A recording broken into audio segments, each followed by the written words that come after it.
What's up, everybody? Welcome back to the Fantasy Feud podcast. I am here joined, as always, by MD Reed, Mason Reed, and Paul Cottontail 35. Those are our Twitters. If you guys want to add us and ask us any questions on there, send us some tweets. We'll respond to them personally.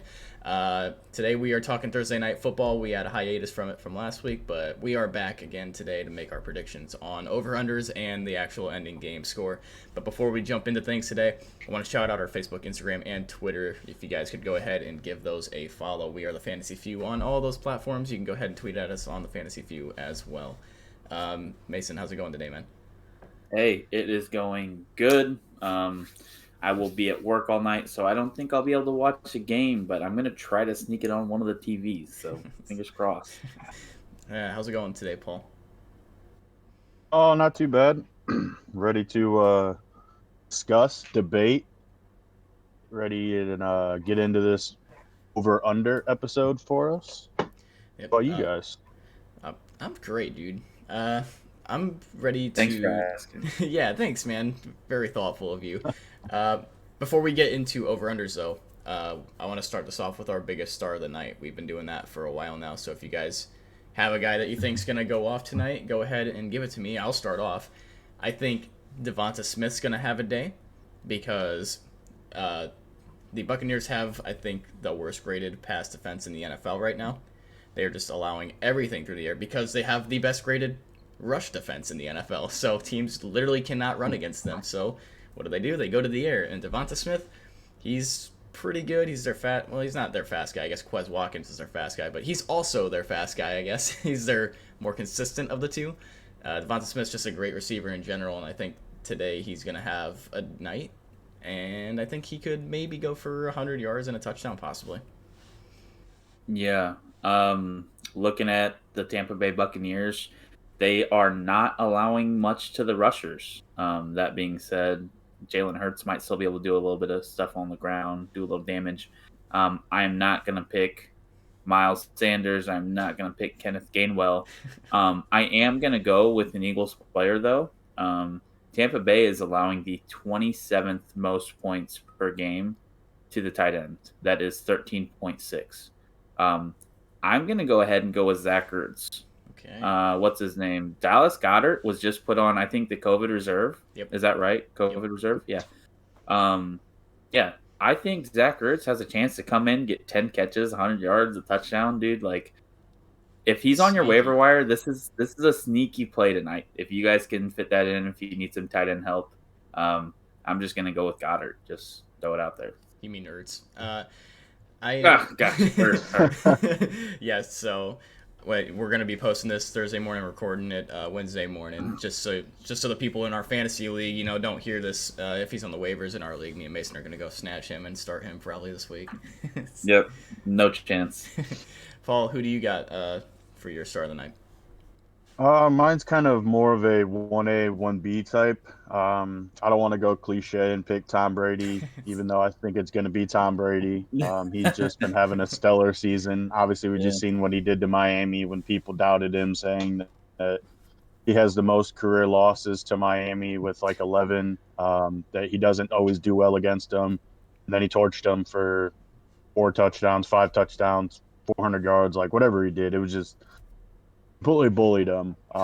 But the opposite end, I'm more going to lean towards the receivers for Tampa Bay. And I think it's going to be Antonio Brown. You've seen it from the start of the week outside of when Brown was hurt, when he missed a game. He didn't travel with the team. He's been a consistent target for Tom Brady. He's been somebody who Brady has gone to in crucial moments. He doesn't fear, I guess, going after him against any corner or safety or whatever he's playing against. And Antonio Brown's been producing. I know he just had a big blow-up game, 2 touchdowns, 100 yards, like 6, 7 catches against Miami. But I think he can do it again. And with the fact that Chris Godwin is possibly banged up, I think they said it was like a knee injury, knee or foot, something like that. I think he will kind of be more of a decoy. He'll still be out there as far as I know. Bruce Arians hasn't said he wasn't going to play or anything. I'm kind of waiting to see what happens, whether he hits the injury report come Wednesday. But like I said, I think it's going to be Antonio Brown. I think he's going to have another good game playing in the slot, kind of being moved around in that offense. And I just foresee a big day. Personally, Antonio Brown was kind of the one receiver that scared me. I mean, Godwin with the injury and everything kind of scared me as well this week, but after Antonio Brown usually has those blow up games, he kind of like takes a step back the next game. So I was thinking, I mean, obviously Mike Evans had a blow up game as well, but I thought Mike Evans was going to have a pretty good game tonight as well because Mike Evans has been more consistent over the years than Antonio Brown has been for this Tampa Bay offense. So Yeah, and I mean, you're Yeah. not wrong. And it could be a toss up with any of these guys. I mean, yeah, Godwin could even still do it potentially because the secondary for Philadelphia Eagles isn't that great. or I honestly couldn't even really tell you who they have outside of Darius Slay, who's pretty old now. I'd say he's on the back nine of his career. But like I said, other than that, I couldn't even tell you their safeties or their corners. I just know they're not that great. I would say, what do you guys think about possibly Cameron Brate in this game with Gronkowski hurt? Think he does anything tonight? Um, it's hard to say with that offense. What do you? I would be more interested in the possibility of OJ Howard showing out tonight, coming Okay. back. The guy has a. I'm Paul's got a. He's grumpy. I can tell. He's mad. I'm not mad. I mean, I've had OJ Howard multiple times. I've kind of been. It's almost like the same thing that I had with Kyle Pitts. Obviously, a different scenario because he's not the starter, but he's had opportunities with Gronk out. He's even had opportunities to be the second tight end. Gronk needs a spell here and there, water break, whatever. And with limited opportunities, he just still hasn't been able to produce. I don't know if it's a chemistry thing. I don't know if it's just not the right fit, but I don't foresee OJ Howard really doing much. And honestly, I think with Gronk being there, he'll probably leave in a year or so, whatever. That's probably why Tampa Bay is a little hesitant to possibly trade him to a team that might need a tight end. But I think OJ Howard, unless he gets traded, unless he goes somewhere else, I don't think there's really going to be any fantasy relevance for him. There's no All right. comparison to the tight end that Gronk is, but I think Brate more resembles Gronk, so I think Brady's gonna like Gronk more than OJ Howard, just in terms of where he's throwing it. And I think He is Brate's gonna gonna. like Gronk more than OJ, but he'll Well, probably like well, Brate more than. no, I'm saying he's gonna like Brate more than OJ. I know you said it wrong. I Hey, did not so say I'm that. looking at these. You said he's gonna like Gronk more than OJ when you meant Brate more than OJ. But anyways, Well, Gronk's pretty good, um, so I'd assume so. Yeah. all right. So anyways, I'm looking at these stats here. Uh, Eagles give up the 20th most points to the tight end. So they're allowing 11.5 points per game to the tight end. So one of these tight ends are going to pop off today. Well, Probably Brate. that's the problem though, because But it could be a mixture of both. Kind of like me and yeah, Mason. Me and Mason did a flyer on Anthony Ferkser last week, thinking he was going to be the guy, and then he caught 3 passes for like 30 yards or something like that. But then the backup tight end to him got the touchdown, and then because Jacksonville's defense is just miserable against the tight end, so we yeah. make that play, and then if Ferkser gets that touchdown, like hats off to us, we made start of the week, but that didn't happen. Yeah. Um, They're also giving up the 7th least points to the wide receiver. They're allowing 24.8 point per game to the wide receiver position. So that's like all around. So that is, I mean, obviously the Bucks offense is high flying, but Paul, you're saying Darius Slay's kind of getting older. Yeah, he's older, but like the dude's still playing. Still playing I well, mean, I actually. didn't say he was a bum or anything. I just Yeah, said he's the only guy that I can name over there, and he's in the yeah. back half of his career.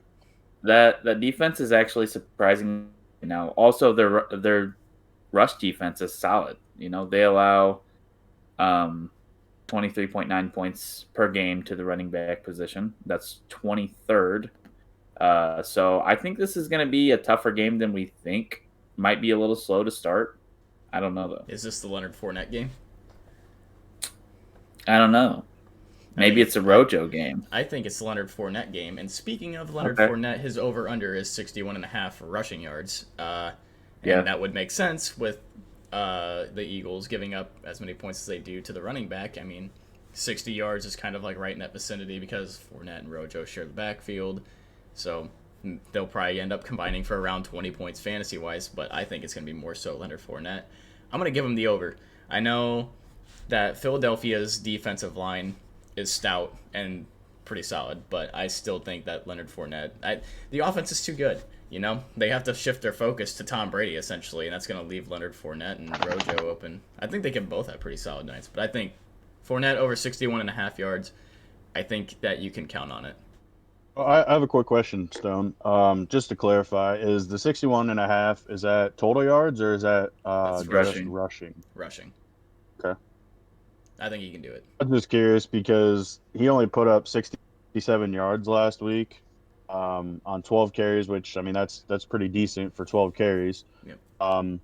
But he also, I don't think, has been – I mean, he's been involved in the run game. Obviously, he's getting a bulk of the carries, but I don't think he's had a lot of games where it's 100 yards, 80 yards, like something like that. He probably averages around 60 or so. Yeah. But he's been getting a lot of work in the passing game that a lot of people expected to go to Rojo or to go to Giovanni Bernard, Yeah. although Bernard's been hurt a little bit. I think he just came back last week. But yeah, so I was just curious to see if it was total yards or just the rushing. In the case of rushing, I think he'll be under because, like Mason said, Philadelphia's rush defense is pretty solid. They still got Fletcher Cox up front. I mean, I'll take the under on it though. I do got to give you. So that was from. I got to clarify a little. So that stat I gave was for a points per game perspective from the running back. They're still allowing 142 rush yards per game, which is 30th in the NFL right now. Yeah. Okay. So is that going to be split up at all? I don't know. I mean, Leonard Fournette he's taking the reins. You know, he's the guy in that backfield. Oh yeah. It's just a matter of. Yeah, he does. It's kind of sad. I thought Rojo was going to be better than what he was, but anyways, I won't talk about that horrible prediction I made. But I will say, what am I going to say? I think he goes. I think he goes over tonight. I was thinking. I think that Philly has the ability to shut Fournette down, but I think he'll go over. I mean, they have to shift focus to Tom Brady in the pass attack. I mean, you have to respect that because you know if you shift your focus to the rushing game of Tampa Bay, you are just going to get obliterated by Tom Brady. Like it's just not even going to be. You don't have a chance. So. I think very true. You have to scheme against Tom Brady, and you essentially have to give Fournette like an opening. It reminds me of the Rams defense kind of like because they like to play a lot of like back zone stuff, and they allow the run up the middle, and they allow those 5-6 yard runs all game. And they just try to like mitigate the pass game. I saw that for a few games, and recently that hasn't been working for them. I hate that. It's bend don't break, and they're breaking. Yeah, I bending don't like that defense. Like that, it's not this. The defense is so good for the Rams, but they just have, I don't know, man. That scheme is just not good. I don't like it. But we'll move on to the next running back, and this one's Myles Sanders. Mason already said he's not suggesting you start him in the leagues. So, what do you think about 33.5 rushing yards over under? I've got so many Myles Sanders shares, and I just wish they would give him the ball 20 times a game. I feel like they'd have different outcomes. They're just trying to showcase Jalen Hurts, though. Let's see here. Tampa Bay is allowing 45.8 rush yards per game. Okay, that's first in the NFL. That's good. And I think a majority of that is going to come from Hurts tonight. And they like to use Gainwell a lot. I don't see Sanders going over 33.5. Maybe, I hope I'm wrong. I hope he has this blow up game and he kills it, but I don't see him going over that. So under. Sanders, like the only way he's going over that is if he rips a huge run, which is possible, but that defensive line in Tampa Bay is just ridiculously talented, and their linebacking core is so good. Like just that front seven, man, is just so unstoppable. Like on that rushing game, corners and safeties just suck. Richard Sherman's out there, dude. Like he's got a job again, man. He's like, yeah, I got a job for a Super Bowl team. Let's go. Yeah, one of those participation trophies. Paul, what do you think about Myles? Like you guys already spoke about the Tampa Bay defense, I think they're going to be able to kind of shut him down. The stats last week, he had 11 carries for 45 yards, which obviously would put him at the over in this situation to 33. But one of those runs was 18 yards. That was almost half of his production with just one run. I don't foresee him kind of being able to break that. I mean, there might be one time in the game where he gets the ability to have a 15, 20-yard run. But I just think this defense is too stout at all three levels. So I'm going to go with you guys. I'm going to go with the under on it. Yeah, I think it's an easy pick against this Tampa Bay defense, but I guarantee you, since none of us are picking him, you just go on DFS for Thursday night, and he's just gonna go off and have like 30 fantasy points when you least expect So definitely put him in your DFS lineup. Because well, I'm not saying definitely. Don't definitely do that because I'm not going to do that. Speaking of rushing, though, Jalen Hurts, we already talked about it, since he's probably going to have the majority of the yards. He's at an over-under of 44.5 yards, which is interesting because it's a yard away from what Tampa Bay's been allowing to entire teams this year. And Yeah. I'm kind of interested on what you guys think about that.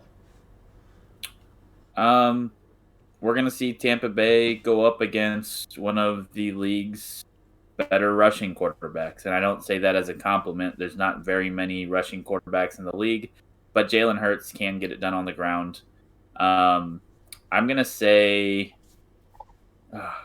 man, that's tough, man, because I want to say over, because I think he's going to have to do that in order for them to win the game. So I'm going to say Jalen Hurts over 44.5 tonight. So kind of an interesting, I guess, perspective on it. 2 words, or I guess 2 names: Levante David and Devin White. Yeah. Spying. They're going to. Devin White's going to spy him. I was going to say that, I think that's what's going to happen. Is that what you said, Mason? Spy him? Yeah, that's when you started saying those names. I'm like, they're I thought you said Ryan. I was like, spy. Who? They're going to spy. But yeah, no, and that's exactly what I think it's going to be. I mean, they're both great linebackers in this league. They have the ability to go sideline to sideline, and I think it's going to basically force Jalen Hurts to try to beat him with the pass, which also I think should be their game plan from the get-go, because we've already talked about the injuries and how much the secondary of Tampa Bay right now is giving up. So I would definitely take him under the 44.5. I just don't see him, I guess, really relying so much on the run as to try to win it. He might take a couple chunk plays or less than 10 yards trying to get first down, something like that. But I don't see him surpassing 44.5. And I completely agree, because the point I was going to make was the exact same one you are. I was going to say Devin White's going to spy him all night. And Devin White is one of the most physically, athletically gifted linebackers in the NFL, and he is one of the linebackers that can spy a quarterback like Jalen Hurts. And because of that, I don't even know if Jalen Hurts will hit 20 rushing yards in this game, to be honest. And it's Tampa Bay's rush defense, too. I mean, obviously all that pressure is going to be coming right away off the pass rush as well, so like Jalen Hurts is going to be running outside. I don't know. I just don't think Jalen Hurts is going to get what he's been getting. He hasn't played against defenses either, really. Right. Well, no, this is another defense that, I mean, like you guys said, that the front seven, everybody is just good on that team. That is going to disrupt Jalen Hurts. I think it's going to disrupt him. He's not a great passer either. All right, they force feed him attempts each game. He's going to go out there. He's going to throw the ball, but he's going to be rushed every time. I think he's literally going to be forced to escape the pocket.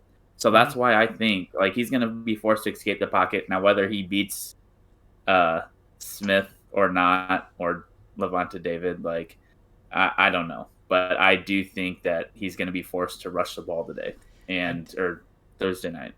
I think he's still going to get it done DFS, though, because like we said, Tampa Bay has the worst pass defense in the NFL in terms of yards allowed. And Jalen Hurts' over-under there is 288.5 yards. I think he's still going to go under this, personally. I don't think he's going to go over that. Now, I think it's definitely possible he can, but I think that front seven, we keep bringing him up, they're going to just wreak havoc on him tonight. I think that he is not going to be doing as much as you think he would. You look at Tampa Bay's defense, they allow all these yards in the air. Well, this pass rush is not going to allow it to happen today. I think he's still a safe DFS play regardless, because if he ends up with 250 passing yards and 3 touchdowns, that's, you have to have him in your lineup, even if he's not going to get the rushing yards. But I don't know. I think he's just not going to hit that 288 mark. That's a pretty high number. I think he's going to be a little under it. I think he's going to have a decent day still, though. But I think at the end of the day, it's not going to get reached. I just don't think it can. I'm going to go hats off to Sirianni here and say he's just going to give Jalen Hurts every opportunity he can to do whatever he wants with the football. He has to. That was sarcasm.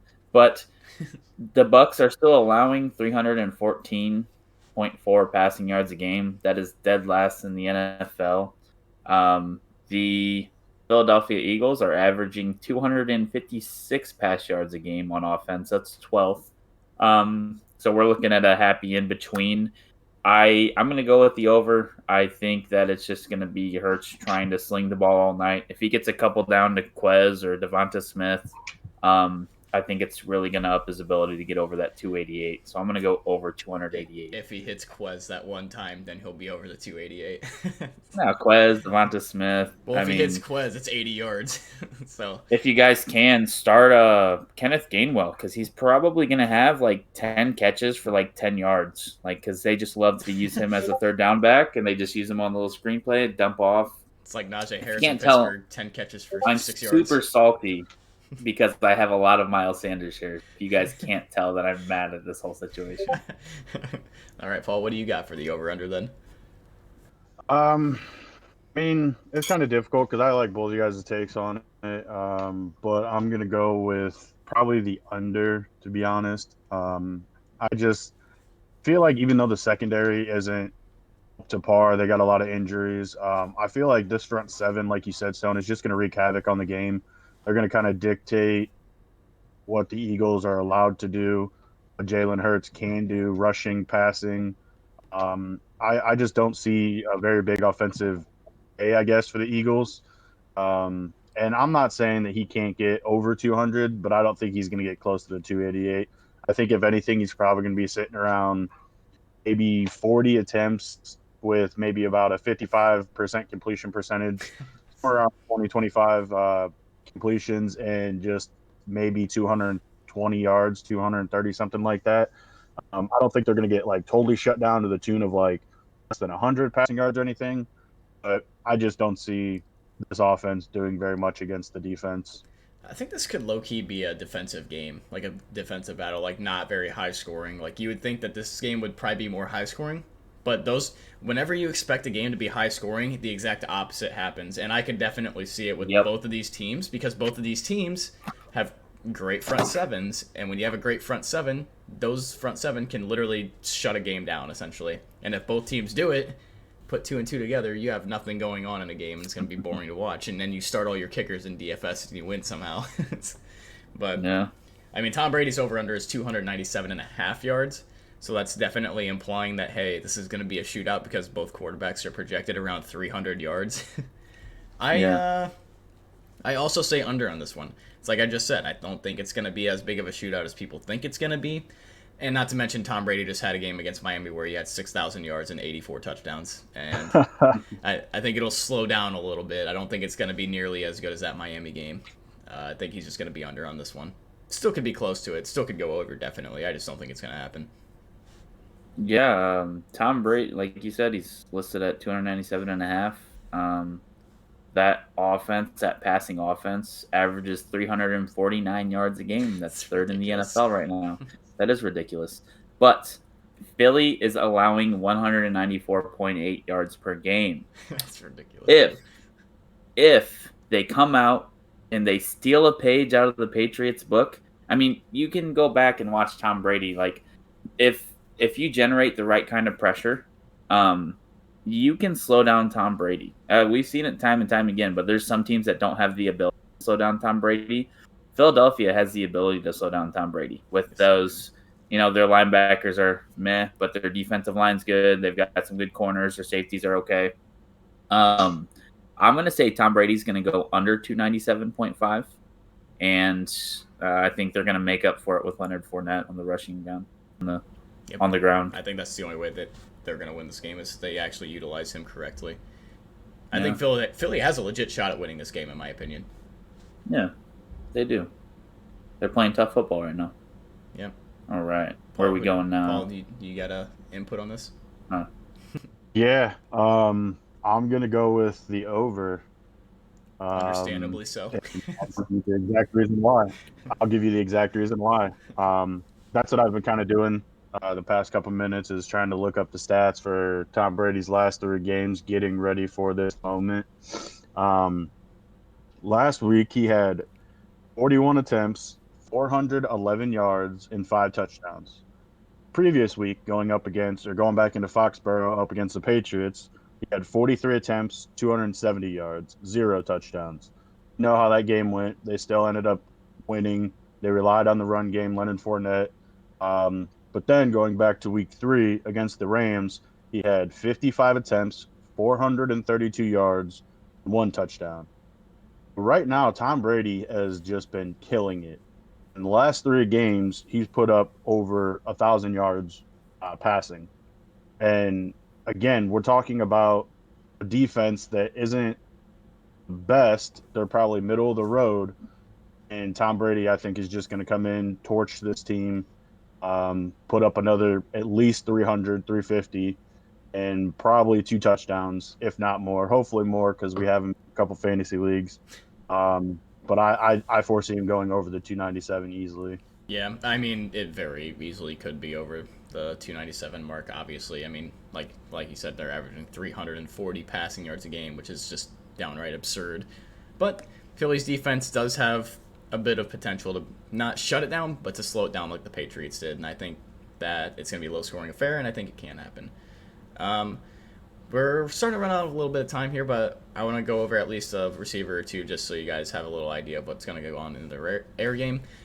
Chris Godwin, we talked about it. He's got a little bit of an injury going on with the foot. He's over under 66.5 yards. So if like Paul said earlier, if he is just out there to be a decoy, then yeah, he'll probably definitely be under it. But if he's fine by the game, he'll probably go over it. So I'm torn between this one. Do you just want to say that he hasn't been out of practice at all? Yeah. He's just been limited in practice. Yeah. So that is a good sign. Like I said, Bruce Arians isn't too worried about it. He predicts that Chris Godwin's going to play. And we've seen what this trio of wide receivers can do. Any given Sunday, any one of them is going to blow up, if not 2 of them. So, I mean, if you have Chris Godwin, don't be afraid to start him. Oh, yeah. After the 66.5 yards, I mean, I don't know what he averages on the season right now, but I'm pretty positive because me and Mason own him in a different league. I'm pretty positive he's reached about 60 yards almost every game now. And like I said, me predicting Tom Brady to have another huge game, I see Chris Godwin going over 66.5. I'll just do a quick input. I think he also is going over 66.5. I think, we saw Antonio Brown and Mike Evans just absolutely explode last week. So I think Godwin's next in line to explode. I think this could be a Godwin game, but I also said I think it could be a Mike Evans game. I'm just so torn between these receivers. They're all so Mike good. Evans not even on the DraftKings lineup for the over-unders. Not for receiving yards or receptions. Yeah, that's because they're like, he's probably going to have like 340 yards, and we can't really make an over-under for that. Yeah. No, I'll go ahead. I'm going to go with you guys. I think Chris Godwin's going to go over tonight. And kind of like Westone said, it's just his turn in the rotation to get some points. Be the focal point of the offense, It's impossible to decide who's going to be the man of that, like the man of the receiving core for a game. I know. That's so tough. Because when Gronkowski's back, then you got 4 of the guys that have like any given Sunday. It's just like it's a headache in terms of DFS, but yeah, they could all be good. I think Godwin's going to be the best receiver for Tampa Bay this week, but who knows? Going on to Davonta Smith, I'll get you guys a Philadelphia receiver, and then we'll start breaking out like what we think the scores are of the game. Davonta Smith's at 71.5 yards receiving, over under. I'm going to go over on this. Davonta Smith is my star of the night, personally. I think that the Tampa Bay defense is going to do good in this game, but if there's one receiver that's going to reap the benefit of it, it's going to be Davonta Smith. I think he's going to go over. I think he's going to go over 100 yards, personally. I love it. I'm going to have to go over as well, over 71.5 yards, and that's just because of my prediction of Jalen Hurts going over 288.5. It's got to go somewhere between him and Zach Ertz, baby. Let's go. Let's say Zach Ertz. And then maybe a Quez huge catch. Yeah. Obviously, you already know that I took a way complete under on Jalen Hurts with his 2 I mean, obviously, like you guys said, it's got to go somewhere. I think he'll have somewhere around 200 yards, and that's going to be a mixture of Davonta Smith, as well as like you had alluded to earlier, Mason, Zach Ertz, and Quez Watkins. We know he's kind of that big play guy where he'll have 1-2 catches and go for 70 yards. But I think, like you said earlier, Stone, that Davonta Smith, that he's just going to be kind of that complete guy for him. He's going to have the routes and the targets, probably close to 7-8 catches. I do think he'll just slightly hit the over because, like you said, it's got to go somewhere. Remember Why not when go to your best playmaker? remember when teams in the NFL draft that thought that Jalen Waddle was better than Devonta Smith, so they drafted him over him? Yeah, that was a joke in my opinion too. I thought Devonta Smith was the best receiver in that draft, but at the same time, Jamar Chase is absolutely balling right now, so I can't really say Yeah, anything more. Jamar Chase. It's partially that Joe Burrow hook. That thing's gonna be That sick hookup for is years to just come. disgusting. Chemistry Nasty. that they have, yeah. It Yeah, reminds that's me part of of Andy it. Dalton and AJ Green, man. Like those guys' chemistry was just unstoppable. Like they just could not miss each other, and this It is was for a looking long the time. exact same. But I think this hookup's even better, Oh and it's yeah, it gonna is. prove to be better over. Yeah, It it's is gonna be better. crazy. Yep. All So right. let's move on to what we think the scores of the game are going to be. We missed last Thursday, but our records, me and Paul still stand at 4-0, and Mason's at 3-1 still. For this game, I am going Tampa Bay still. I'm playing it safe since I'm tied with the lead right now. I think the score is going to be 24-20. I was really tempted to say Philadelphia is going to win this game, but I got to play it safe, you know. Got to play my cards right. I don't care if I lose here. I'm gonna say I think Philly might sneak it out. If like I said earlier, if they take any page out of the Patriots book and they're able to compete with Tampa, Philly has the pieces to actually get it done on offense, whereas the Patriots are lacking a little bit. I know it's a whole completely different situation, but let me take Philadelphia 24, Tampa 21. Yeah. It's almost my score, but flipped essentially. Like it. We'll make this kind of short and sweet. I got Tampa Bay. Like I said, Tom Brady, he's just been killing it. The last 3 games, 3 weeks ago, they put up 24 points against the Rams. 2 weeks ago, they put up 19 against the Patriots. And last week, they dropped 45 on Miami. I think they're just an offensive juggernaut. And I'm going to go with a score of 31-17. It's actually fair. I Oh, mean, that could definitely be the case, honestly. This is one of those games where you can make that prediction. Something in my mind is just telling me it's Philly this week, man. Like, geez, no one would expect it. Primetime yeah. game, Jalen Hurts versus Tom Brady. No one would expect it. Something's clicking in my ear right now. It's just like saying pick Philadelphia, but I'm just like, I They're can't do they're it. they're gonna showcase Hurts. They want Hurts to be the best quarterback ever. I don't think he's that great, but He's we'll not see what he can awful. do tonight. He's definitely like earned a starting role in the NFL. He's played decent, decent enough to Yeah, like I mean start he's over some other playing. people. He's playing, and they're giving him every opportunity possible. Yeah, Nick But Sirianni's just yeah, not that great of a coach. I don't like him, I don't. and it all goes back to Miles Sanders. I don't like him because he doesn't use my fantasy running back. Exactly. It just doesn't make sense. Give the dude No, it 20 doesn't. touches a game. It's dude. He's There, electric. there are so many running backs this year that are not getting the touches they deserve, i.e., Antonio Gibson. they, Yeah. they finally I'll decided be to use him honest. last week against a good rush defense, and I'm like, dude, this is the one game Yeah. he's not gonna get it done. Yeah. I'll be honest, I think that's the way fantasy is just heading, simply because these offenses aren't drafting and relying on workhorse running backs. You don't have the three down guys Tandem. anymore, the Adrian Petersons, the Matt Fortes. You have running back by committee. Yep. Everybody wants to have multiple guys. You see the success that Kareem Hunt and Nick Chubb have had over the past 3 years. Not even fair. I mean, yeah, it's fantasy is just every single year it continues to progress and go in a different direction. And obviously, as the way it used to be, where you would have one stud running back and like you have 6, 7, 8 of them in the league, now you might only have like three that are actual true workhorse running backs on your team. I'll say the only And I'm not talking Derrick about Henry. like yeah, actual like NFL teams. if Joe you're Mixon, looking Derrick fantasy, Henry, well, you're looking fantasy wise right Dalvin now. Cook. There's one elite running back right now, and it's Derrick Henry. Everyone else has just been kind of like not middle of the pack. Well, it would be middle of the pack last year, but this year, because last year you had Cook getting 30. Well, McCaffrey didn't play at all, but McCaffrey did play. You'd get 30. You'd have Derrick Henry getting 30 every week. Kamara would be getting 30, 40 every week. Now this year you got Henry getting 30 every week, and then you got someone like Kamara who's getting like 17, 18, and he's like a top dog in the running back position right now. And it's just like the running back position fell off so hard, and I feel bad for people that went running back heavy in drafts because that's, it's obviously hurting you guys because they're not scoring what they should be. I went receiver heavy in a lot of leagues, and I'm still losing in those leagues, to be fair, too. I don't get Miles, it, but Miles Sanders is the main guy that's hurting me right now. And then I drafted Clyde Edwards. That just hurt me just because, I would have never drafted him, man. MCL. Third round. I told everyone, third round, why are you drafting this guy?